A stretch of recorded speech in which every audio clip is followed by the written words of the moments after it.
Hello, everybody.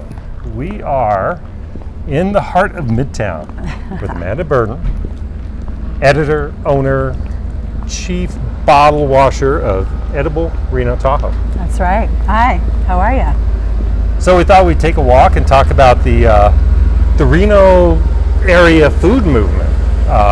So many great restaurants, so much creativity, and beyond that, which is what, if you've never seen the magazine, Edible Reno Tahoe, you really should pick up a copy. Where can they find that at? Oh, you can find it. We're in about 500 locations in about 13 counties. Our number one distribution location is Whole Foods. That's the best place to find it, but it is tough to find because they fly off the shelves. So Great Basin Co-op as well. The Great Basin Community Food Co-op is the full name. That's a good spot. Some local restaurants, Soup, Noble Pie, tons of places. And it's a beautiful magazine. If you've never seen it, the photography, the food photography is amazing. Yeah, we are very lucky to work with some very talented photographers and writers. We're all tangled up there. So tell us what's happening in the Reno area food movement. Sure. I moved here about 18 years ago from San Francisco, and I really was dragged here kicking and screaming, thinking, oh, I'm going to miss all the food and all the drink in San Francisco. And it wasn't very good here about 18 years ago. There weren't too many great spots to go except for maybe 4th Street Bistro, Lulu's, and even just the ethnic opportunities weren't that great either. But now, 18 years later, I think we've got a lot going on. It certainly is. I'm not necessarily, don't identify myself as a foodie, but I love good food. Yeah. And checking out all of the amazing new restaurants. We're waiting for traffic here.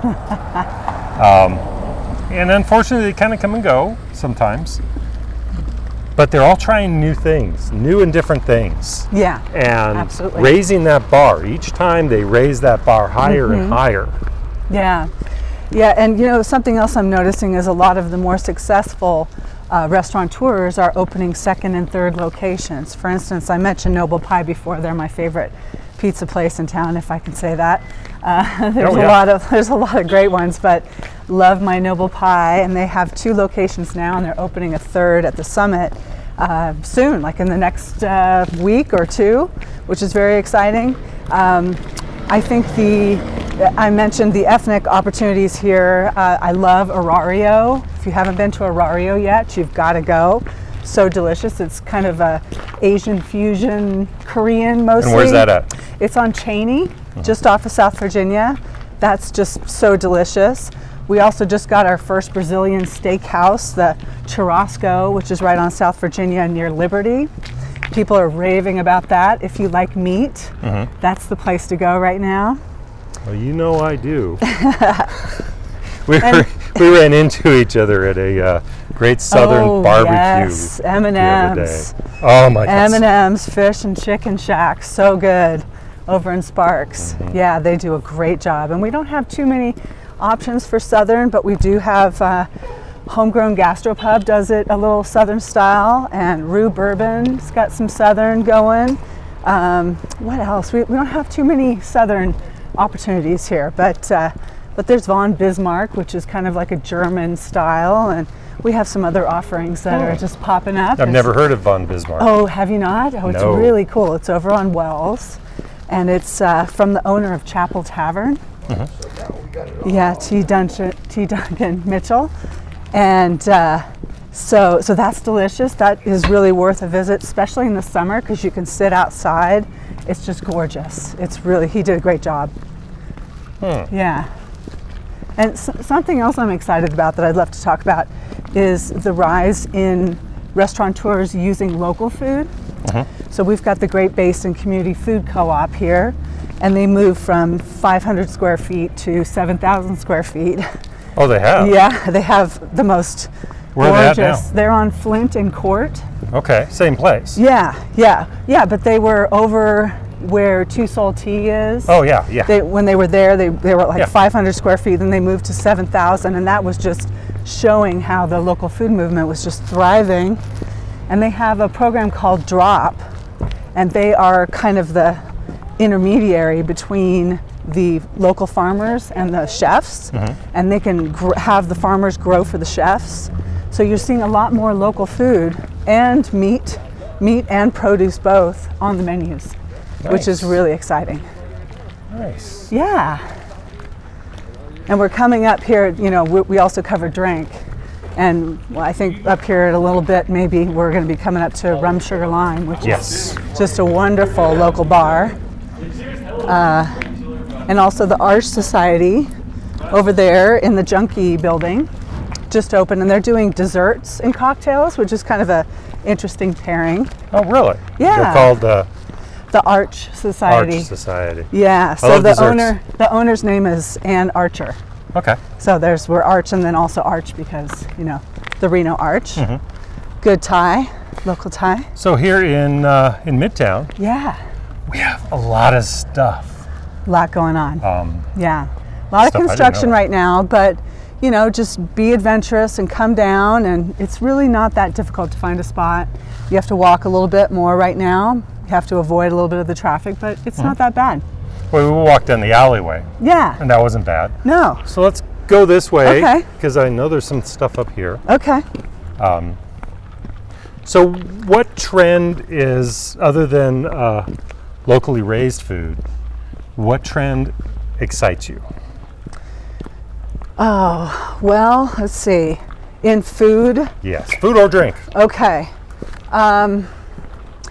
For me, missing San Francisco and California in general, I just want more choices. Give me more ethnic food choices. Give me some good Mexican, so I think that's going to start to come. You know, slowly, surely, we're going to have more options, which is going to be great. So, but trends, oh man, what am I seeing? Well, the big thing, this is again with just the local food movement, because we cover more than just restaurants. We cover local farming, ranching, food artisans, just the whole gamut. And I think that more people are growing inside because of our harsh winters. So I think it's really wonderful that people are doing that so that they can bring us more local food. So I know you said beyond local food, but that's what we cover, and that's what I'm most excited about is the local food movement. Trying to think of other trends. Well, I know we've got a lot of breweries, microbrews, and distilleries now as well. That's right, the distilleries are super cool. Oh my gosh. If you haven't been already, you have to get out to Bentley Ranch. I haven't been there yet. Bentley Heritage Estates is wonderful. Here's Rum Sugar Lime. We love our friends at Rum Sugar Lime. Most delicious cocktails. They're great people. Yeah, they really are. I don't drink, but I still love them. Yes, and they're devoted to the arts as well. The DiVincenzi's. And then Frey Ranch out in Fallon. So first of all, Bentley Heritage is in Minden, and they have the most extravagant, gorgeous distillery you could imagine. And you've got to go take a tour. Book your tour online. I think it's $20. Totally worth it. I think you get like a cocktail or maybe more than that as part of it. And you get to see everything they've done there. It's very cool. And then in Fallon, there's Frey Ranch, another great one. And then there's tons in Reno proper too. Now Frey Ranch, they raise meat. No, they're not doing any meat. Frey is. They're going headlong into whiskey. Okay. They used to have wine. They still grow a little wine, but they're mostly, and they had vodka and gin, they had it all. And now they're all whiskey. Wow. And it's delicious. They just released it maybe 6 months ago, their first bottle. And it's really great. Yeah. And they do everything on site. Same with Bentley. They grow it there, they make it there, they bottle it there. It's an estate distillery, and there's only, I think, 3 or 4 in the nation. Bentley has some great history behind it. Yeah. Look it up. The guy that started it all, he invented a product, and then it just went wildfire, made a lot of money, And he bought a lot of land out there so his employees could go hunting. Ethanol, the corn gasoline. It was the first location for an ethanol gas station. Oh, really? Right oh in the my middle gosh. of the cornfield. And I think GE bought that. GE bought it, right? yes. That business. And then Yes. he passed away, and then his son, Christopher, took over the whole business. And he's a big supporter of the arts as well. He was on the board of Burning Man, and I don't know everything he does, but he's just a huge supporter of the arts. So it's a great history. yeah, definitely. And they're continuing on with innovation. Yes. All their buildings are LEED certified. He's all about green, sustainability. He just puts his money where his mouth is, for sure. So be sure and check out the magazine, Edible Reno Tahoe, and take a special good look at the photography and the artistry that they use to put that magazine together. Anything you want to say about the people you have involved in the magazine? Oh yeah, I'm so lucky to have found wonderful talent here. As I mentioned, some of the best writers in the region, and from Tahoe to Reno, all over. They write for us, so they give us a bunch of different voices. Every magazine has maybe 10 different writers in it, so you get all different voices. It's not just one staff writer, And then the photographers, same. We have about maybe 6, maybe 10 photographers in every issue as well. And Shay Evans is our restaurant chef,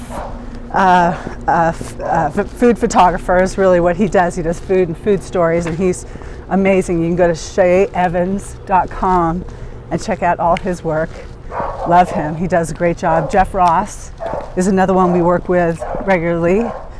Jamie Kingham, another great one.